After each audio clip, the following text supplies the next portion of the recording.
WhatsApp dari orang asing. Aku yang belum selesai melambaikan tanganku untuk melepas kepergian suamiku untuk berangkat kerja, kini dikagetkan dengan suara dering ponselku. Kupikir itu pesan dari putriku yang sedari tadi aku tunggu. Tapi ternyata nomor yang mengirimiku pesan adalah nomor asing, tidak ada namanya. Dan ada lagi hal yang membuat aku sangat syok sekali. Nomor asing itu mengirimiku sebuah pesan. Begini bunyi pesan itu. Ayu, aku adalah madumu. Aku sudah 2 tahun menikah dengan suami kita, Mas Amir. Sebenarnya dia melarangku untuk memberitahu kamu. Tapi sekarang aku tidak ingin lagi disembunyikan dari siapapun, termasuk kamu. Jadi, aku beritahu kamu sekarang juga bahwa aku adalah madumu. Begitulah bunyi pesan singkat yang orang asing itu kirim. Aku benar-benar terkejut. Siapa orang ini? Kenapa mengirim pesan seperti ini? Ini pasti salah kirim, pikirku dalam hati. Namun tak berapa lama, saat aku masih memandangi pesan itu, nomor tersebut mengirim lagi sesuatu. Dia mengirimkan sebuah pesan yang sukses membuatku meneteskan air mata. Yang ia kirim adalah sebuah foto pernikahan. Di foto itu dengan jelas ada wajah suamiku dan seorang wanita di sebelahnya. Mereka menggunakan baju pengantin yang sangat cantik. Suamiku menggunakan jas berwarna hitam dengan bunga mawar di sakunya, sedangkan wanita di sebelahnya, yang dugaanku adalah orang yang mengirimkan pesan tersebut, memakai gaun berwarna putih. Dia juga membawa bunga di tangannya. Itu semakin membuat mereka terlihat sangat mesra dan bahagia. Apalagi senyuman yang terpancar di wajah suamiku membuat hati ini semakin sakit. Jadi benar, Mas, kamu sudah menikah lagi dengan wanita ini? Aku berbicara sendiri sambil menutup mulutku. Aku tak ingin isak tangisku ini terdengar. Aku tak ingin isak tangisku ini terdengar sampai ke kamar putriku. Semakin kupandangi foto dan pesan itu, semakin pedih pula hatiku. Rasanya dadaku sangat sesak. Kini aku tak mampu berdiri lagi. Kakiku benar-benar kehilangan tenaganya. Aku terduduk lemas di lantai, bersandar di tembok rumahku.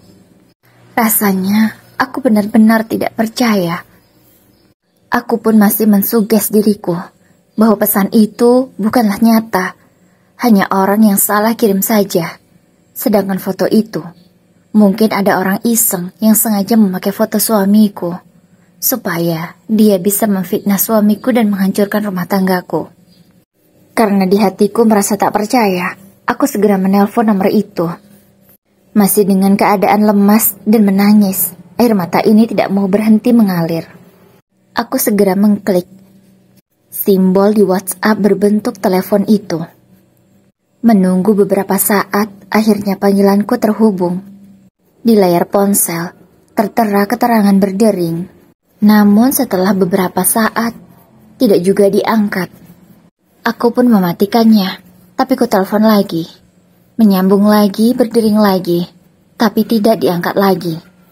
Aku melakukannya hingga beberapa kali, tapi tetap sama, panggilanku tidak ada yang dijawab. Karena merasa kebingungan, akhirnya aku kembali melihat ponselku. Ku zoom foto yang orang itu kirim. Aku perhatikan, benar-benar siapa wanita yang ada di sebelah suamiku. Mana tahu aku mengenalnya. Tapi setelah kuperhatikan beberapa saat, aku sama sekali tidak mengenali wanita itu. Atau mungkin karena dia memakai riasan tebal, sehingga aku tidak bisa mengenalinya. Aku pun kebingungan lagi. Apa yang harus aku lakukan sekarang? Aku harus bertanya pada siapa? Aku benar-benar bingung. Di saat masih gemetaran memegangi ponselku, tiba-tiba benda pipih itu berbunyi dengan suara keras. Setelah kuperhatikan dengan mataku yang masih berair ini, itu ternyata panggilan dari putriku. Layar ponselku menunjukkan nama Nabila. Nabila adalah putriku. Dialah anak sulungku. Dia juga sekaligus sahabatku, yang selama ini jika ada apapun aku menceritakannya pada dia. Usianya kini sudah 22 tahun, dia juga sudah menikah. Aku pun dengan cepat mengangkat panggilannya. Tapi karena aku masih menangis, aku tidak langsung berkata apapun. Aku masih terdiam. Hingga beberapa saat kemudian, putriku yang mengucapkan salam terlebih dahulu. Mungkin dia merasa bingung karena biasanya aku yang akan lebih dulu mengucapkan salam padanya. Dengan suara yang masih terputus-putus karena masih menangis, aku menjawab salam dari putriku. Waalaikumsalam, ucapku dengan lirih. Loh, ibu kenapa? Ibu sepertinya menangis. Ada apa, Bu? Tanya Nabila dengan nada sangat khawatir. Karena dia begitu paham, jika aku sampai menangis, pasti ada sesuatu yang membuat aku bisa sehancur dan sesedih ini. Karena selama ini, aku tidak ingin menjatuhkan air mataku hanya karena hal-hal sepele. Namun kali ini, hal yang menjadi masalahku sangatlah berat, sangat menyakitkan. Sehingga air mata pun tak bisa kutahan lagi. Karena ditanya seperti itu, aku hanya bisa menarik nafasku panjang. Aku berusaha menenangkan diriku agar bisa bercerita dengan Nabila. Setelah agak tenang, barulah aku bisa berkata, Nabil, ayahmu nak, ayahmu. Ucapku sembari sesekali masih terisak. Tadi ada seseorang yang tidak ibu kenal mengirimkan sebuah pesan pada ibu dan juga sebuah foto. Dan kamu tahu foto apa yang dia kirim? Ucapku, namun kali ini aku diam karena rasanya tangisanku tak bisa ditahan. Isak tangisku semakin keras. Apa, Bu, yang dia kirim? Apa? Kenapa ibu sampai menangis seperti ini? Tanya Nabil dengan agak meninggikan suaranya. Sebab dia mungkin sangat penasaran dan juga khawatir padaku. Ibu kirim ya ke kamu pesan dan foto dari orang itu. Ucapku kemudian. Aku langsung mengirimkan pesan dan foto dari orang asing itu tanpa mematikan panggilan telepon itu terlebih dahulu. Beberapa saat, pesan itu sudah sampai dan langsung dibuka oleh Nabil. Aku memang biasa memanggil putriku itu dengan sebutan Nabil, karena lebih simpel dan enak saja. Ini beneran ayah, Bu. Gak salah lihat aku. Ucap Nabil dari ujung telepon. Kini nadanya sangat tinggi sekali. Sepertinya dia sangat marah. Ibu juga gak tahu apakah itu benar ayahmu atau bukan. Tapi kalau dilihat, memang wajahnya sangat mirip dengan ayahmu. Tidak ada bedanya. Ucapku menjawab pertanyaan Nabil. Kemudian, tanpa menanggapi ucapanku terlebih dahulu, terdengar Nabil memanggil suaminya. Abang, sini, cepetan, lihat ini. Ucap Nabil memanggil suaminya dengan nada tergesa-gesa. Ada apa? Ada apa? Tanya Danu pada Nabil. Menantuku itu sudah menikahi putriku selama 1 tahun. Mereka juga tinggal jauh dari rumahku. Sebab Nabil harus mengikuti suaminya yang bekerja. Sebab Nabil harus ikut dengan suaminya. Karena suaminya itu bekerja beda kabupaten dengan tempat tinggalku. Mereka terdengar sedang membicarakan tentang foto yang aku kirim. Nabil tampak sangat emosi sekali dari suaranya. Dia sangat marah, bahkan sepertinya dia juga sudah menangis. Aku tidak bisa mendengar semua pembicaraan mereka berdua, tapi samar-samar aku masih bisa mendengarnya. Tak berapa lama kemudian, Nabil memanggilku. Ibu, panggilnya dari ujung telepon. Iya, Nabil. Jawabku. Ibu jangan sedih, ibu juga jangan khawatir. Aku akan selidiki hal ini. Ibu tenang saja. Tidak akan kubiarkan ibu terus menangis seperti ini gara-gara lelaki itu. Kini, Nabil tak memanggil suamiku ayah lagi. Sepertinya dia tampak sangat benci sekali. Ibu tahu kan Nabil seperti apa orangnya? Nabil tak akan membiarkan satu orang pun menyakiti ibu, termasuk suami ibu sendiri. Ibu jangan menangis lagi ya, hapus air mata ibu. Besok, Nabil akan segera sampai di rumah ibu. Maaf ya Bu, hari ini Nabil tidak bisa ke sana sekarang, sebab suamiku belum libur kerja. Ibu tolong jangan menangis terus, kasihan adik jika ibu sedih. Ibu tahu kan, Vera tidak akan pernah bisa melihat ibu menangis. Dia akan sangat sedih. Iya Nabil, ibu usahakan tidak akan menangis lagi. Tapi tolong ya nak, kamu cari tahu kebenaran dari foto itu. Karena kalau sampai itu memang benar, ibu tidak akan membiarkan. Ibu tidak akan membiarkan ayahmu bahagia dengan wanita itu. Ucapku pada Nabil, ibu tenang saja. Kalau soal hal seperti ini aku sudah sangat berpengalaman. Karena perselingkuhan ayah kandungku sendiri pun, aku bisa mengungkapnya dengan mudah. Padahal yang bersangkutan tidak mengatakan apapun. Apalagi ini, si wanitanya, si pelakor itu, sengaja mengungkapkan identitasnya pada ibu. Ibu tenang saja. Pokoknya ibu jangan menangis, jangan menangis. Ucap Nabil lagi dengan tegas. Dia menekankan kata jangan menangis. Karena dia tahu, kalau tidak seperti itu, aku pasti akan menangisi hal ini. Sama seperti yang aku lakukan dulu, ketika aku dikhianati oleh suamiku yang pertama, yaitu ayah Nabil sendiri. Kenapa ya Allah harus keulang lagi kisah yang sama? Aku dikhianati oleh suamiku lagi. Ya, ini bukan pernikahanku yang pertama. Mas Amir adalah suamiku yang kedua. Pernikahanku dengan Mas Amir, kami mendapatkan satu orang anak bernama Vera, yang sekarang sudah berusia 10 tahun. Usia pernikahanku dengan Mas Amir sendiri sudah 11 tahun. Saat itu, usia Nabil masih 11 tahun aku menikah dengan Mas Amir. Gadis sekecil dia sangat bahagia karena akan memiliki ayah lagi. Sebab Mas Amir dulu sangat baik dan perhatian, terutama pada Nabil. Aku yang seorang single mom, merasa sangat bahagia karena putriku sangat nyaman dengan Mas Amir. Tapi, aku tidak menyangka kalau Mas Amir akan melakukan kesalahan yang sama seperti ayah Nabil dulu.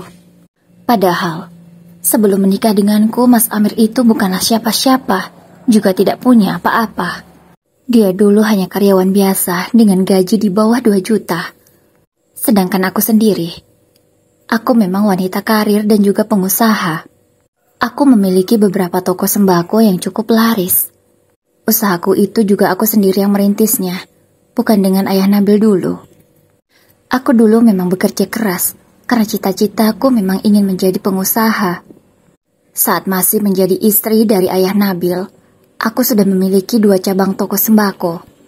Setelah menikah dengan Mas Amir, aku berusaha untuk mengembangkan lagi toko itu. Aku membuka cabang baru, hingga berhasil membuka 3 cabang lagi. Akhirnya tokoku sekarang sudah 5 cabang. Sedangkan Mas Amir sendiri, dia ku minta membantuku untuk mengelola toko. Setelah menikah denganku pun dia tidak mau bekerja lagi. Alasannya, sudah lelah, inilah, itulah.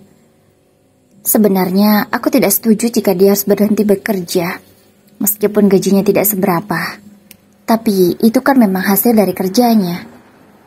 Sedangkan toko sembako milikku, itu memang penghasilanku.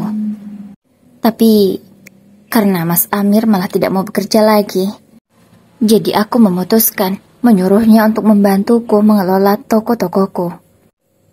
Kulihat juga usaha Mas Amir yang lumayan kekeh agar bisa mengembangkan tokoku. Aku jadi senang. Tapi kenapa sekarang Mas, kamu malah mengkhianati kepercayaan yang sudah kutaruh padamu? Tapi aku tidak akan tinggal diam jika benar pengkhianatan ini kamu lakukan.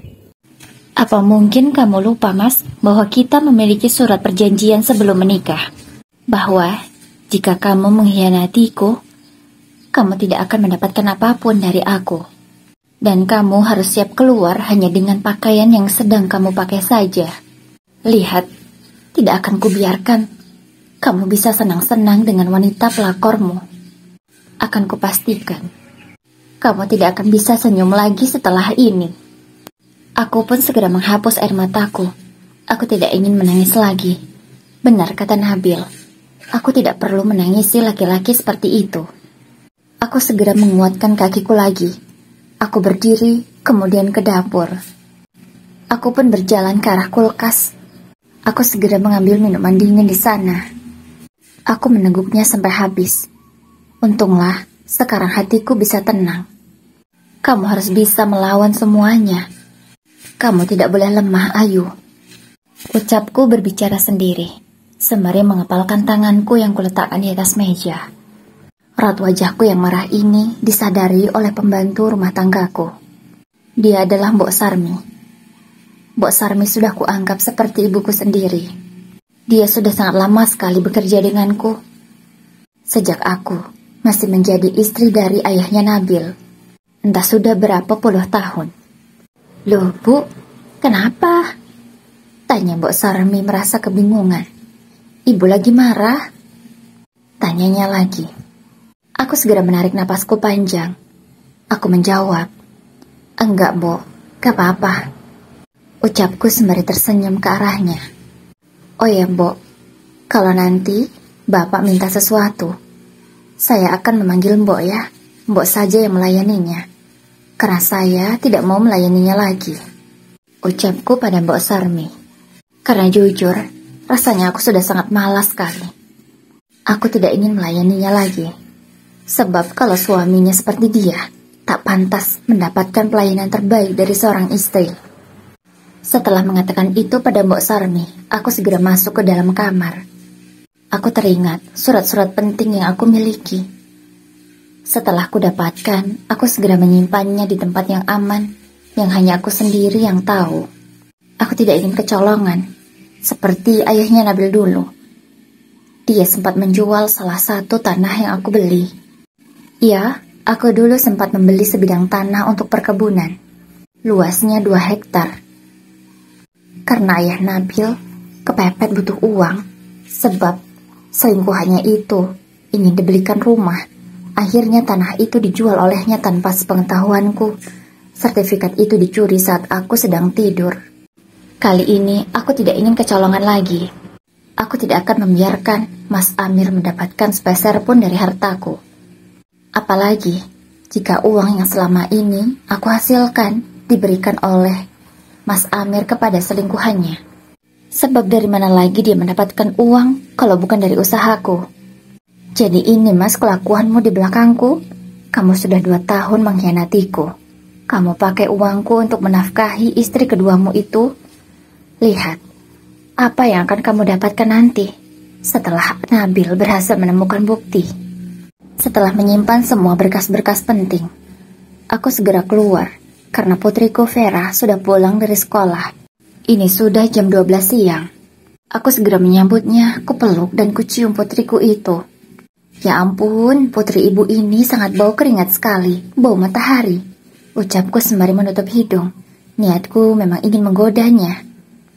Karena merasa kesal sebab aku ejek. Vera langsung memonyongkan bibirnya, tanda dia sangat kesal padaku. Sambil melipat tangannya di dada, putriku itu segera berjalan ke arah dapur. Dia kemudian mencuci tangannya, lalu duduk dan ingin segera makan. Wah, putri ibu ngambek ya?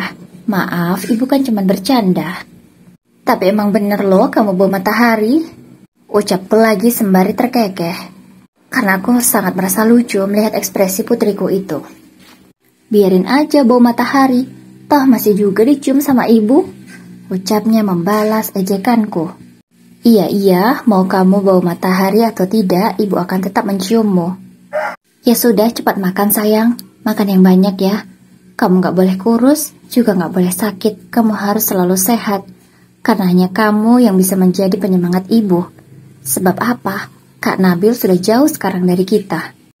Iya, aku sangat menyayangi ibu. Semoga ibu sehat dan bahagia selalu ya. Ucap putriku sembari melanjutkan makannya. Aku merasa sangat tersentak dengan ucapannya tadi. Doanya begitu tulus padaku. Aku tidak boleh sedih di hadapannya. Putriku itu pasti akan sangat kecewa jika mengetahui aku menangis. Iya sayang, amin. Insya Allah ibu akan selalu bahagia. Apalagi ibu sudah dikaruniai anak seperti kalian, seperti Kak Nabil dan juga Vera. yang sangat baik dan pintar sekali, yang sayang sama ibu. Ucapku sembari menyuapi ayam goreng ke Vera, karena aku juga ikut makan.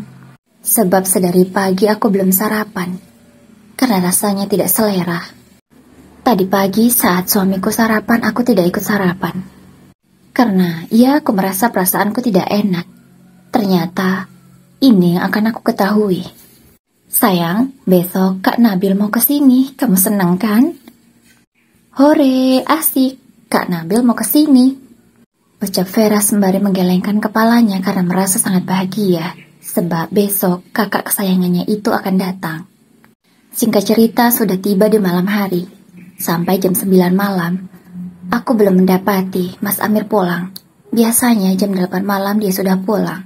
Kenapa sampai jam 9 malam seperti ini dia belum pulang juga? Apakah ada masalah di toko? Aku bertanya pada diriku sendiri. Karena merasa khawatir. Aku segera menelpon semua pimpinan tokoku.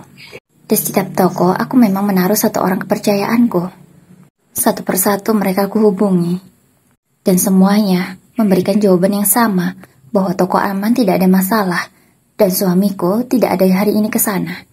Jadi, dari pagi sampai malam seperti ini, suamiku tidak ada datang ke tokoku. Kemana kamu, Mas?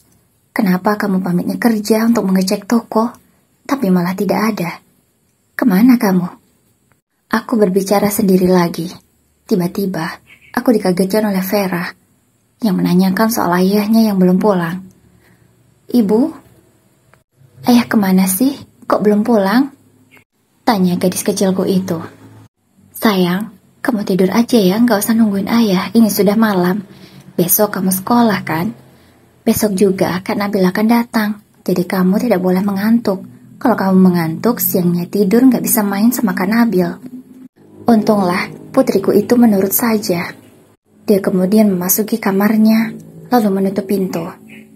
Aku pun tidak ingin ambil pusing. Soal Mas Amir yang tidak pulang, aku segera masuk kamar dan mengecek ponselku.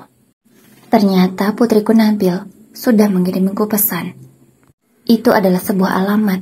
Aku tidak tahu alamat siapa. Baru saja aku sedang mengetik pesan. Ingin kutanyakan alamat siapa yang dia kirim. Tiba-tiba, Nabil langsung menelponku. Halo Bu, alamat yang aku kirim itu adalah alamat pelakor yang sudah merebut ayah. Besok ketika Nabil sudah sampai sana, sebelum Vera pulang dari sekolah, kita akan mendatanginya.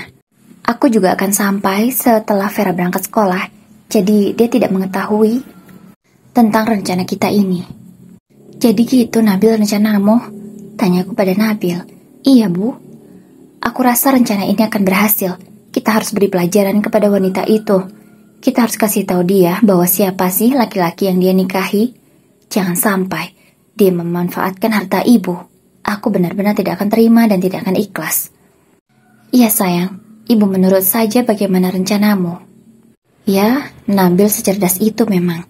Dulu saat dia masih 11 tahun pun bisa mengungkap perselingkuhan ayahnya. Dan dia menjadi orang yang paling marah. Padahal, gadis seumuran dia mungkin belum paham, tapi tidak dengan Nabil.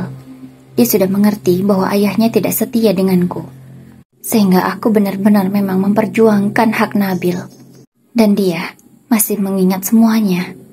Dia belum lupa dengan kejadian 11 tahun yang lalu. Dan kini harus terulang lagi. Jadi, dulu Nabil diajak oleh ayahnya jalan-jalan. Tapi ternyata tak hanya jalan-jalan berdua saja, melainkan bersama seorang pelakor yang menjadi selingkuhan ayahnya. Tapi di depan Nabil mereka berpura-pura hanya sebagai rekan kerja. Tapi Nabil bukanlah gadis kecil yang bodoh yang bisa dibohongi begitu saja. Dia bertanya pada tantenya, yaitu adik dari ayahnya sendiri.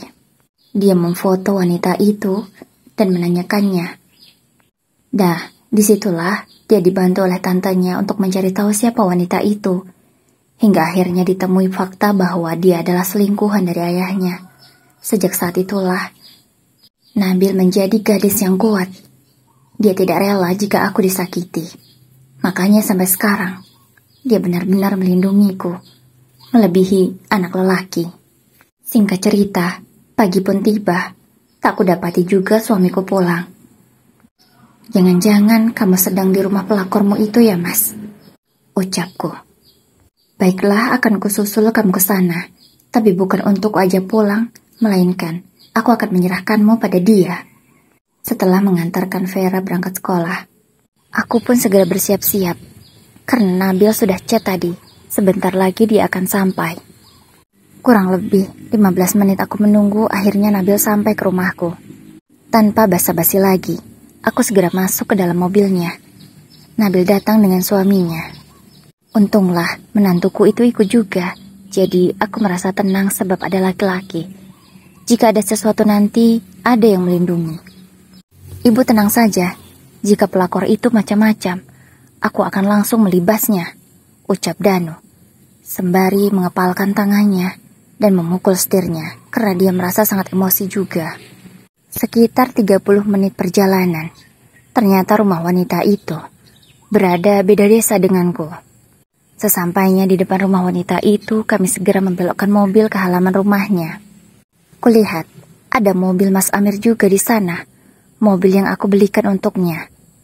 Itu juga atas dasar permintaannya. Karena aku pikir dia suamiku, dan aku juga bisa memakai mobilnya, akhirnya aku belikan. Tapi sayangnya, mobil itu malah dia gunakan untuk menyenangkan wanita lain. Aku segera mengetuk pintu rumah mereka. Sepertinya mereka belum pada bangun, padahal jam sudah menunjukkan 9 pagi. Aku pun mengeraskan ketukan pintuku, hingga akhirnya ada orang yang membukanya.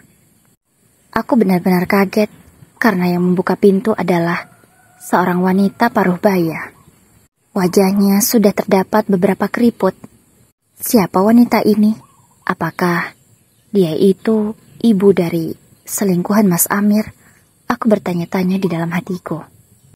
Namun, mata wanita itu melotot ketika melihatku. Siapa sayang? Tanya seorang laki-laki dari dalam rumah. Aku sangat tahu siapa suaranya. Itu suara Mas Amir. Oh, jadi wanita parubaya itu istri kedua Mas Amir. Aku memperkirakan usianya itu lebih dari 40 tahun. Sepertinya dia jauh lebih tua daripada aku. Kupikir wanita muda yang dinikahi oleh Mas Amir ternyata jauh lebih tua daripada usiaku. Ibu pasti terkejut kan dengan istri kedua dari ayah? Pasti ibu mengiranya bahwa dia gadis muda. Tidak, Bu. Dia hanyalah orang tua. Dan ibu tahu tidak usianya berapa? Sudah 50 tahun. Aku benar-benar semakin terkejut setelah mendengar ucapan Nabil. Jadi ini Mas, wanita selingkuhanmu? Seorang nenek-nenek? Ucapku. Aku usahakan tidak menangis di sana, meskipun ada juga rasa kecewa dan sedih di hatiku ini. Tapi aku tidak ingin terlihat lemah di depan mereka berdua. Enak saja kamu mengataiku nenek-nenek, kamu juga nenek-nenek. Kini wanita itu menjawab tidak mau kalah denganku. Kamu jauh lebih tua dariku, usiaku baru 40 tahunan sedangkan kamu sudah 50 tahun. Ya ampun Mas, kupikir wanita selingkuhanmu itu masih muda. Gadis muda gitu. Atau maksimal baru umur 30-an. Ini ternyata jauh lebih tua dariku. Kalau dia lebih cantik, wajar. Tapi lihat, wajahnya saja sudah keriput di mana-mana. Sedangkan aku, lihat aku Mas. Aku memang sudah tua, tapi aku sering perawatan. Jadi meskipun umurku 40 tahunan, aku masih terlihat segar, tidak seperti wanita ini. Ucapku menoleh ke arah wanita tua itu. Tiba-tiba wanita tua itu mengangkat tangannya. Sepertinya dia ingin menamparku. Tapi untung saja langsung ditepis oleh menantuku Danu. Kupikir karena usia Mas Amir yang jauh lebih muda dariku, yang sekarang usianya 37 tahun, dia akan selingkuh dengan wanita yang mungkin jauh lebih muda umurnya daripada dia sendiri. Tapi ternyata tidak, malah jauh lebih tua dariku, bahkan dari dirinya sendiri. Nabil yang melihat kunci mobil tergeletak di meja ruang tamu, dia segera mengambilnya, karena dia merasa tidak ikhlas jika ayahnya itu menggunakan mobil pemberian dariku untuk menyenangkan wanita lain. Ini mobilku, Kalian tidak punya hak untuk memakainya, ucap Nabil sembari membawa kuncinya keluar rumah. Oh ya mas, setelah ini aku akan mengurus surat perceraian kita. Dan kamu tidak lupa kan, bahwa kita memiliki surat perjanjian sebelum menikah. Jika salah satu di antara kita ada yang berkhianat, tidak berhak mendapatkan harta sepeser pun. Kamu tidak lupa hal itu kan? Kini mataku menatap tajam ke arah Mas Amir. Aku ingin tahu bagaimana reaksinya. Dia benar-benar kaget. Kulihat dia mengurutkan keningnya. Atau jangan-jangan dia lupa jika memiliki surat perjanjian itu. Karena tidak ingin berlama-lama lagi di rumah pelakor dari suamiku, aku segera melangkah keluar. Sesampainya di teras, pelakor itu mengejar Nabil. "Kembalikan mobilku, kembalikan," ucapnya sembari berusaha meraih kunci yang dipegang oleh Nabil. Kulihat ada beberapa ibu-ibu yang sudah memperhatikan. Sepertinya mereka mendengar keributan yang kami ciptakan di pagi hari itu. Aku mendengar salah seorang ibu berteriak cukup kencang. Katanya suaminya orang kaya. Ya sih orang kaya, tapi yang kaya itu istrinya. Sedangkan suaminya kere, ucap mereka kemudian bersorak, menghina wanita dari selingkuhan suamiku. Sampai sekarang aku tidak tahu siapa namanya. Bu Mul, kayaknya peletmu kurang kuat deh. Lain kali cari dukunnya yang lebih fasih ya, supaya peletnya bertahan lama. Sekalian juga istri sahnya itu dijampe-jampe biar gak bisa ngelabrak kamu kayak gini, ucap salah seorang ibu-ibu lagi yang ada di sana. Aku semakin tersenyum sinis kepada mereka. Aku merasa puas sekali. Mereka bisa dipermalukan seperti ini. Namun, wanita yang dipanggil Bu Mul itu tidak mengindahkan atau menghiraukan ucapan ibu-ibu itu. Dia tetap saja ingin mengambil kunci mobil yang sudah dipegang oleh Nabil. Karena merasa kesal, akhirnya Nabil mendorong wanita itu sampai terjatuh. Dia tersungkur di lantai. "Dasar pelakor kamu, tidak pantas kamu mendapatkan harta ibuku," ucap Nabil dengan nada tinggi. Ayu, maafkan aku. Aku janji akan meninggalkan dia, tapi tolong. Kita bisa perbaiki semuanya kan? Maafkan aku. Ingat, kita punya Vera. Tidak mungkin kita bercerai. Kini, Mas Amir mengejarku. Dia memegangi tanganku. Dia berlutut di lantai memohon kepadaku. Tapi aku tidak bergeming. Aku tidak sudi memaafkannya. Sudah terlalu dalam luka yang dia berikan padaku. Sudah terlambat mas kamu menyesali semuanya. Seandainya kamu tidak banyak tingkah, kita pasti sudah bahagia. Ini semua karena kelakuanmu sendiri. Silahkan, kalau ingin bersama wanita tua ini, aku tidak peduli. Yang jelas, sebentar lagi surat gugatan itu akan segera turun. Dan kupastikan kamu tidak akan mendapatkan sepeser pun. Oh ya, ingat lagi setelah ini, kamu jangan pernah menginjakkan kakimu lagi ke rumahku. Aku tidak sudi menerimamu. Ayo sayang, kita pulang, ucapku pada Nabil. Kami kemudian berjalan menuju mobilku. Ya, mobil yang aku belikan untuk suamiku. Aku tidak ingin memberikan barang mahal atas nama suamiku, sebab itu memakai uangku. Dari dalam mobil aku bisa melihat, sepertinya Mas Amir dan Bu Mul, wanita yang menjadi selingkuhan suamiku itu. Mereka berdua terlihat bertengkar. Wanita itu menghentakkan kakinya beberapa kali ke lantai, sembari memukul dada suaminya beberapa kali. Aku benar-benar semakin puas melihat pemandangan ini. Rasanya aku sangat lega. Akhirnya rasa sakitku ini bisa terbalaskan juga. Inilah akibatnya mas, jika kamu macam-macam denganku. Tidak akan aku biarkan. Sesampainya di rumah, ternyata Vera sudah pulang. Dia sangat bahagia sekali melihat kakaknya. Mereka berdua bermain untuk melepas rindu, sementara aku beristirahat di kamar. Karena meskipun aku terlihat kuat, sebenarnya hatiku juga sangat sakit dan hancur. Di sanalah air mataku luruh juga. Aku menangis, sembari menutup foto pernikahanku dengan Mas Amir. Karena rasanya benar-benar sangat sakit. Foto besar yang terbajang di kamarku juga langsung kuturunkan dan kubalikkan. Rasanya tidak sudi lagi melihatnya di sini. 11 tahun pernikahanku disia-siakan oleh Mas Amir begitu saja. Baiklah Mas, akan aku pastikan kamu menyesal seumur hidup. Semua bukti dan berkas yang dibutuhkan sudah aku serahkan. Beberapa hari setelah aku melabrak wanita itu, Mas Amir juga sempat pulang ke rumah. Dia memohon agar aku jangan menceraikannya. Dia meminta maaf dan memohon-mohon seperti waktu itu. Tapi aku tidak menggubrisnya sama sekali. Aku tetap akan menceraikannya. Aku tidak sudi. Di persidangan pun, Mas Amir tidak ingin bercerai. Namun karena bukti yang kuserahkan sangat kuat, dan aku memiliki alasan yang tepat, akhirnya pengadilan mengabulkan keinginanku, dan kami pun resmi bercerai. 3 bulan setelah masa idahku selesai, aku kembali beraktivitas seperti biasanya. Tapi Mas Amir masih tetap saja mengganggu hidupku.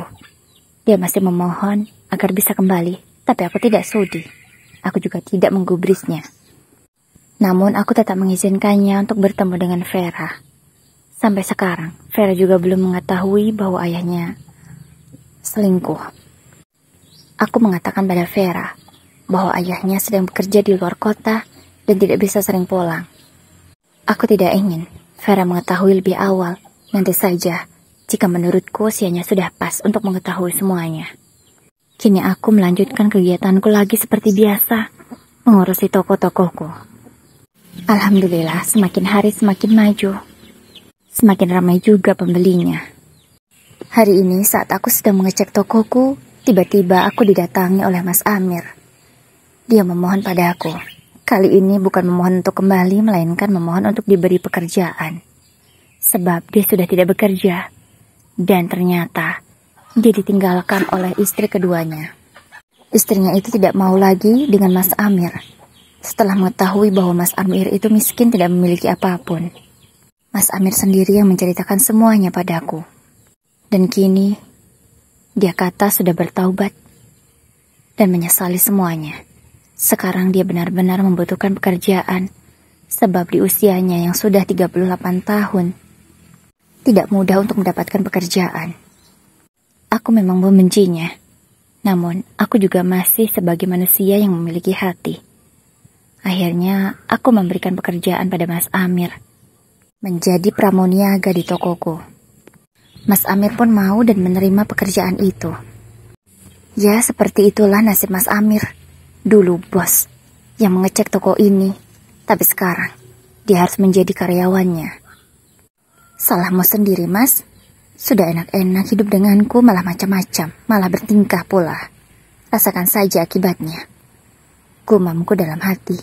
Setelah itu aku meninggalkan Mas Amir untuk mengecek tokoku yang lainnya.